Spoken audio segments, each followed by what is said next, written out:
little bit of funny stories, good stories with my ancestors. We're going to start off with my grandmother's birthday. Her 68th birthday, my mom got her a stripper because my grandma, every time we would leave the house, would always tell us to bring her back a man. So this year on my grandmother's birthday, my mom hired a stripper to surprise her. Here is a photo of that. That was a wild night for us all. It was great times, but you had to be there. Another funny moment with my grandmother. One time she was sick in the hospital and she's, oh my gosh, I don't feel well. Well, the moment the hot young doctor came in, her jaw dropped. And the doctor's like, how you feeling, And this lady told him, oh, I'd be much better if you brought me on a date, sir. He turned so red, and she just hit on him the entire time. You couldn't go anywhere with my grandma in public. Oh no. She would hit on people all the time. It was hilarious. She would even ask men to, God, this is embarrassing, quote, knock the cobwebs out of her. That was Grandma. A very funny story that was always talked about with my mom. She and her best friend ended up getting a little tipsy one night. My dad was watching us kids. She just needed a mom night. Understandable, right? Well, she goes out with my Aunt Sherry and they both get, waisty pants, okay? My dad gets there and he's wondering, what the hell am I going to do with these two? Both their names were Sherry. It was funny. We had a lot of Sherrys in our family. And you had to hear them tell it. They told it so much better than me. But they ended up having to go to a store before home. And both Sherrys were walking down separate aisles, staggering, knocking things over. My dad is mortified at this point, trying to control these women, and all you hear is them going, share, and the other one on the other aisle going, share. And my mom removes the boxes in the aisle and pokes her head through to the next aisle to find my Aunt Sherry. And my dad's just like, I need to get these ladies home now. I tell these funny, messy stories, but they were amazing. One time my grandma stuck up for me when I was married to my second husband. I lived next door to her and she heard all the commotion when he had come home drunk one night. I was pregnant for my youngest baby, and I was trying to get him to calm down, maybe go stay the night at his mom's until he sobered up and all. And my grandma comes over there and she's like, sir, you need to go stay the night with your mom and you guys can talk about this tomorrow. And he called her an old bitch, and he proceeded to aggressively walk towards me. My grandma had a flashlight in her hand, slippers on and all, and she took that flashlight when she seen him approaching me, which looked like it might have turned violent, and she bopped him upside his head and she told him, you need to leave now or your mama's going to be burying you, boy. He left to his mom's and ended up calling the police. His mom was also next door. It was a trailer park. And when the police came questioning my grandma, because he was ranting on how she hit him in the head with a flashlight, she had the most innocent look on her face and pulled the whole I'm a sweet old lady card. And I would never, Courtney, tell him I would never do something like that. Well, the cop ended up believing her and she got away with it scot-free. It was really funny. But you know what the best stories are with them?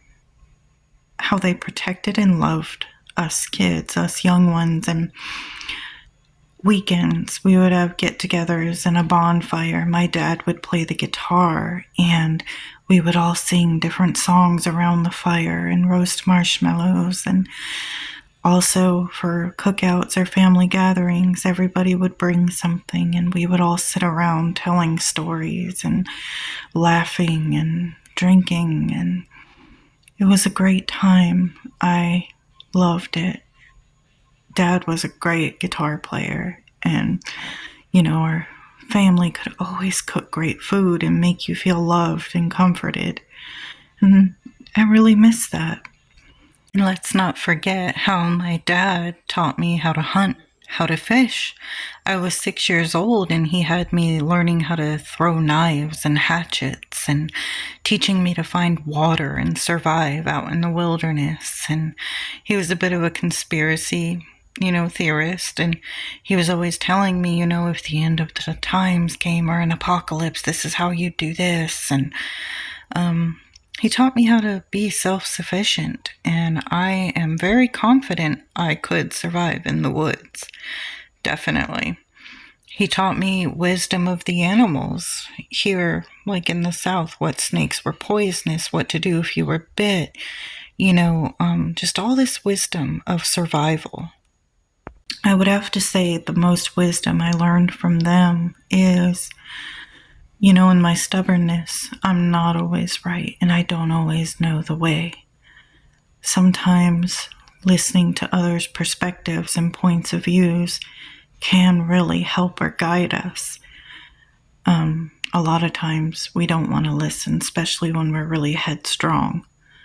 But there's times we should. They gave me so much good advice over the years, and I was too stubborn and young to listen, but they ended up being right. And now every single day I think of something one of them told me or said before they died, and it gets me through a lot of tough situations. It gets me through life or everyday mundane things they taught me. And I will never forget everything that they passed on to me. Their strength, their greatness, their advice.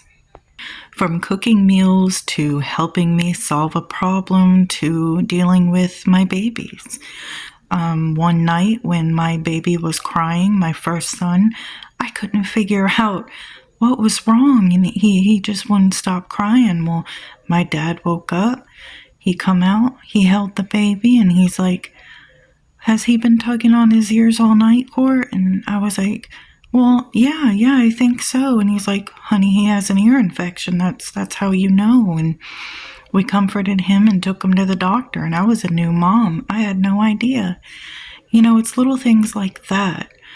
And I think after they all passed, I never really thought of all the great wisdom they did give me until now.